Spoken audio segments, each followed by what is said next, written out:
democracia é um regime civil, é um regime civil. Os militares, quando são acionados, eles são acionados para questões de segurança do Estado, não de envolvimento com a democracia.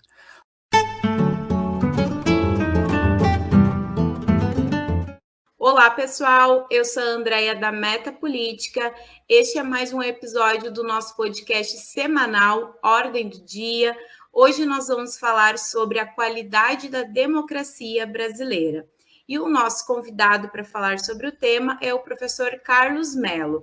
Ele é doutor em Ciências Sociais, atualmente é professor do INSPER, Instituto de Ensino e Pesquisa, tem experiência em ciência política com ênfase em Estado, governos, partidos, grupos de interesse e conflitos políticos. É analista político, contribuindo com vários veículos de comunicação, sendo também comentarista da Rádio CBN e também o professor é palestrante e consultor com clientes no Brasil e no exterior. Seja bem-vindo, professor. Muito obrigado, Andréia. É um prazer falar com você e também com os internautas que nos acompanharem aqui. Vai ser um prazer. A democracia brasileira, até então, garante os mecanismos de alternância de governo e incorpora a participação da grande maioria dos adultos e a possibilidade de contestação por meio da existência de partidos políticos e regras que permitem que o adversário de quem está no governo chegue ao poder. Aspectos esses importantes que são discutidos entre os teóricos que estudam a democracia. No entanto, a grande questão é como está a qualidade da democracia brasileira. E é acerca desta questão que vamos conversar com o professor Carlos. Professor, para iniciarmos a nossa conversa, como se mede a qualidade democrática de um país? Olha, Andréia,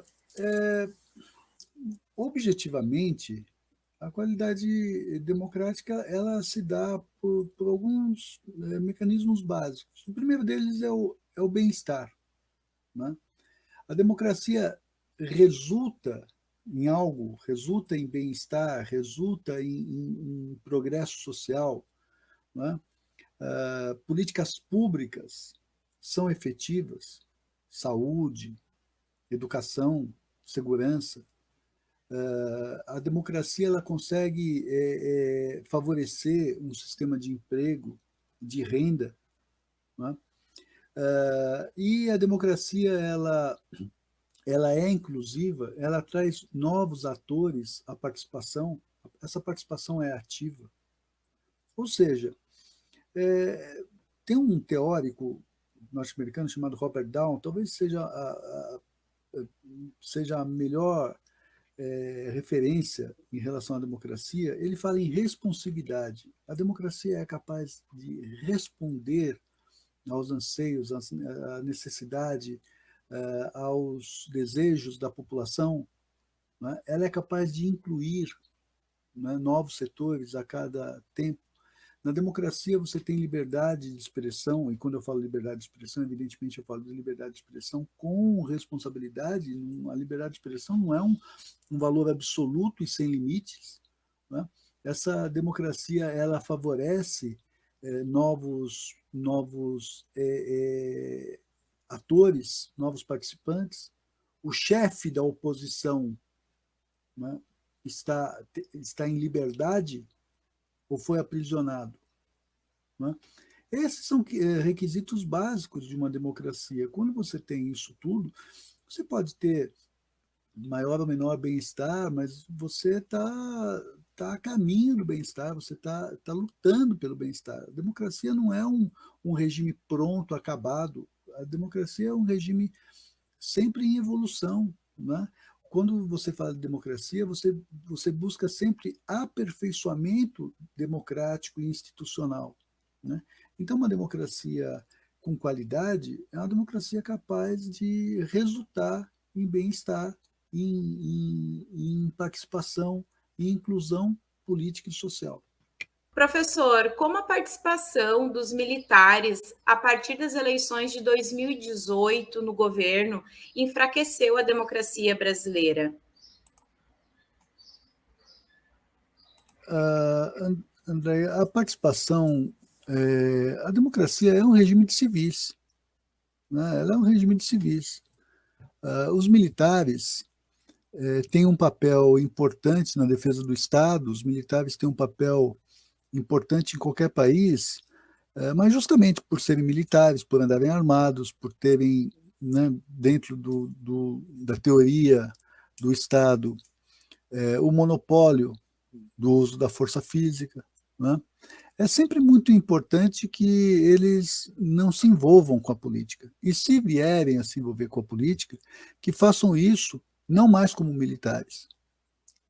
Uma vez na reserva, uma vez não mais comandando tropas, não mais andando armado, tudo bem, essa pessoa se transformou num civil. Mas a democracia é um regime civil, é um regime civil. Os militares, quando são acionados, eles são acionados para questões de segurança do Estado, não de envolvimento com a democracia, né? Se diz que no futebol, se diz que o pênalti é tão importante que ele deveria ser batido pelo presidente do clube. Na democracia é um pouco diferente. A democracia é tão importante que ela tem que ser, ela não é um assunto para militares, ela é um assunto para os civis. E os militares são subordinados ao poder civil, né?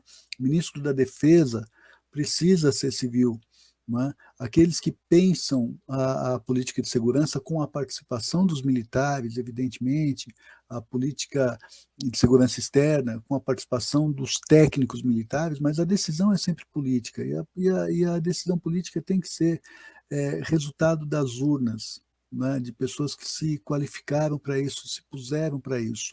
Então, eu acho que esse envolvimento, ele não foi salutar, ele não tem sido salutar, né? Por quê? Porque vários militares da ativa acabaram se envolvendo com o dia a dia, com a rinha política, e isso não é bom, isso é perigoso. E, professor, o sentimento dos cidadãos brasileiros de não se sentir representados pelos partidos políticos e também a desconfiança nas instituições impactam de que maneira na qualidade da democracia? Veja, em primeiro lugar, esse não é um fenômeno brasileiro exclusivamente. Tá? O Estado, uma forma geral, no mundo todo, a política e a democracia têm deixado a desejar, né? Nos últimos 40 anos, o mundo tem passado por uma transformação tecnológica extraordinária, o que tem tido muito reflexo no mundo do trabalho e também no campo social.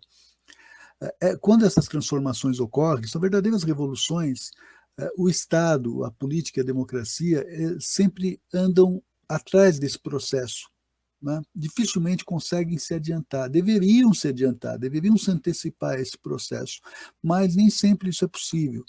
Então, acaba havendo uma lacuna, um vácuo entre essas transformações e aquilo que a política precisa fazer para mitigar os efeitos da transformação, né? E no mundo inteiro, tem faltado política, tem faltado o papel do Estado. Eu não estou defendendo aqui estados mastodônticos, eu não estou defendendo aqui estados enormes, paquidérmicos, eu não estou defendendo nada disso aqui. O que eu estou dizendo é o seguinte: o Estado tem um papel de criar bem-estar, de se antecipar a mudanças, a processos dramáticos de mudança, não tem feito isso, a política tão pouco tem feito isso, e quem tem pago esse pato é a democracia. Em vários lugares do mundo, pessoas que são apartadas do mundo do trabalho, pessoas que são apartadas enfim, do bem-estar, né, do necessário bem-estar, acabam se revoltando com os estados e acabam se revoltando também com a política. E quem paga o preço disso é a democracia. Acaba havendo, por exemplo, uma desqualificação de partidos e de atores políticos. Por quê? porque não se anteciparam, né? Deveriam ter se antecipado, é o papel se antecipar, mas nem sempre isso é fácil. Então, eu acho que o problema é muito mais profundo, não é só uma questão de uma decepção solta no ar, é uma decepção que vem em virtude de um processo histórico, né, que nós precisamos compreender melhor. Atualmente, professor, são mais de 30 partidos registrados no TSE. A fragmentação partidária, professor, é ruim para a democracia ou, pelo contrário, ela fortalece? Bom, nós temos que separar aqui também, mais uma vez, as coisas, né? Partidos políticos, você pode ter aos montes, não tem problema nenhum, uma centena, 2 centenas de partidos, a liberdade de organização partidária tem que ser ampla, né? Fulano quer montar um partido, ótimo, toda liberdade, toda autonomia, pode montar, não tem problema nenhum. Isso é uma coisa. Outra coisa é você criar espaço, né, com recursos públicos, criar espaço no Congresso Nacional, a partidos que não são representativos, partidos que não têm capacidade de representação, partidos nanicos que acabam sendo utilizados depois como legendas de aluguel, partidos de dono, partidos que pertencem a um indivíduo que seja o proprietário, digamos assim, né, do estatuto no cartório, né, que acaba se utilizando dessas vantagens e de recursos públicos e acabam, de algum modo, complicando muito a qualidade da democracia e a qualidade do funcionamento do sistema político, né? Então, uma coisa é liberdade de organização partidária, ampla, total, irrestrita, vamos lá, problema algum. Outra coisa é a utilização de recursos públicos e a organização no Congresso Nacional para quem não tenha representatividade mínima, né? Então, você já percebeu que eu sou a favor, sim, de cláusulas de desempenho, né, de cláusulas de barreira. Evidentemente, é necessário que haja em qualquer lugar do mundo. Professor, de que forma a corrupção deslegitima também, né, o regime democrático? Olha, a corrupção é uma praga, né, é um mal, né? Porque, veja, a política e o regime democrático elas se baseiam em valores, né? Por que alguém vai para a política? Por que alguém disputa o poder, né? Em tese, né, é para representar, é para buscar ali um bem comum, né? Está se voltar para o interesse coletivo. Por mais abstrato que isso possa parecer, pelo menos esse é o discurso, né, da participação política, o discurso da democracia, né? Veja, quando alguém se utiliza disso para benefício pessoal, né, seja com mordomias, seja com algum tipo de vantagem, ou a corrupção mesmo, né, estrito senso, isso é uma decepção, isso depõe contra os objetivos mais básicos da participação política, que é a busca do bem comum, né? Não se deve se utilizar da política para benefício próprio. A política ela serve para benefício de todos ou de grupos. Tudo bem que seja de grupos, que sejam, né, que um partido, por exemplo, resolva representar um determinado setor da sociedade, mal nenhum nisso, mas isso não é corrupção. Isso é disputa política. Agora, quando isso se transforma num elemento de favorecimento pessoal, né, que burla a lei, é claro que isso compromete todo o sistema. Por isso que a corrupção ela precisa ser combatida sim, porque ela não só ela tira o bem-estar das pessoas, porque retira recursos, né, tira educação, tira saúde, tira segurança, né, da casa das pessoas, mas também ela é uma burla, né, do grande compromisso político e democrático que cada cidadão tem. Isso me parece fundamental. E, professor, os mecanismos de controle das instituições brasileiras são suficientes para lidar com políticos que desafiam as regras democráticas? Olha, eles estão sendo testados. Esses mecanismos estão sendo testados, né? E esse é o momento que nós vivemos, né? Aparentemente, em alguns momentos você poderia responder não, porque vamos lá, se as instituições de fato estivessem funcionando adequadamente, nós não estaríamos na situação que nós estamos, né? Nós teríamos, por exemplo, muito maior bem-estar social, nós teríamos menos conflitos, menos divergências, menos volatilidade, um ambiente muito mais propício a investimentos, a emprego e, enfim, ao desenvolvimento social, né? Então, nesse aspecto, você pode dizer que as instituições têm funcionado como um carro com problemas no motor, com problemas em todo o seu sistema de frenagem, no seu sistema de abastecimento, enfim, tem problemas com relação a isso. No entanto, é também verdade que alguns setores, algumas instituições, ou parte de algumas instituições, têm conseguido frear, né, a roubos não democráticos, têm conseguido conter, pelo menos até aqui, né, a disposição de alguns atores em exceder a lei, em se colocar de uma forma autoritária. Eu acho que essa tua pergunta ela é importantíssima, mas eu temo que eu não posso te dar uma resposta objetiva, até porque a democracia ela é tão interessante, porque a democracia ela tem que ser testada no dia a dia, né? Se você disser, não, nada funciona, amanhã tudo pode voltar a funcionar muito bem. E se você disser, não, tudo funciona muito bem, amanhã você pode ter uma grande decepção.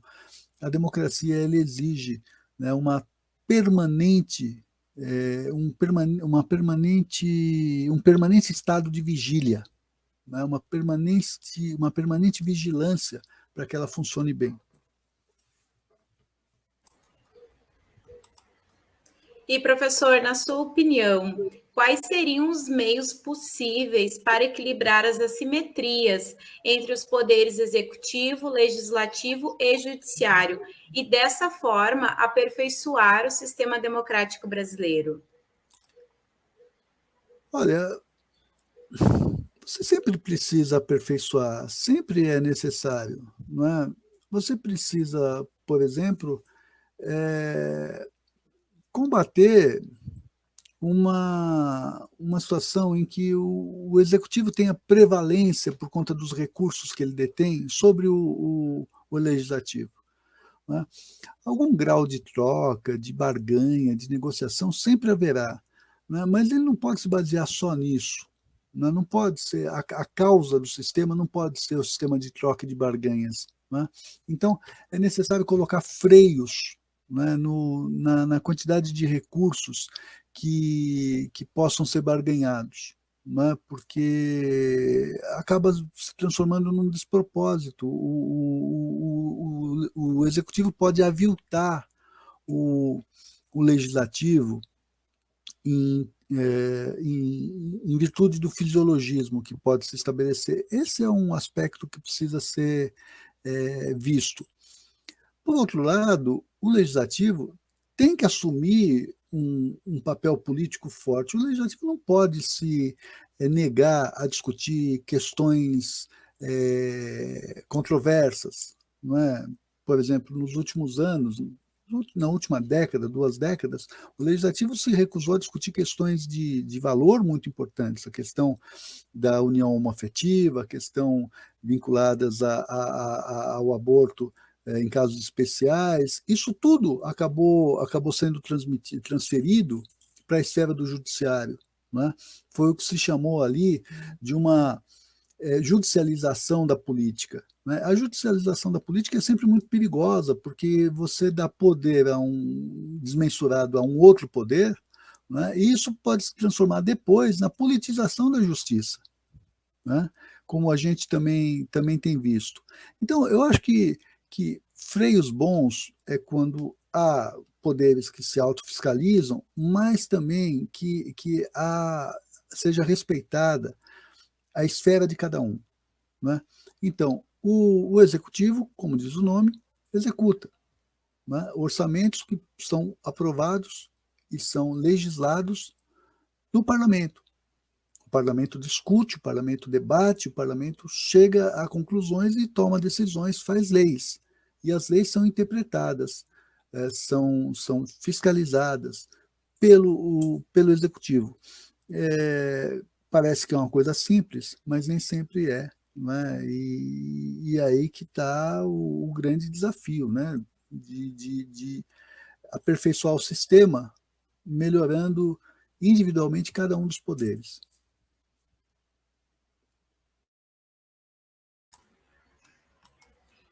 Professor, para a gente finalizar a nossa conversa, desde a Constituinte de 1988, na sua opinião, quais são os avanços e os retrocessos na qualidade da democracia brasileira e quais são as reformas necessárias para aprimorarmos?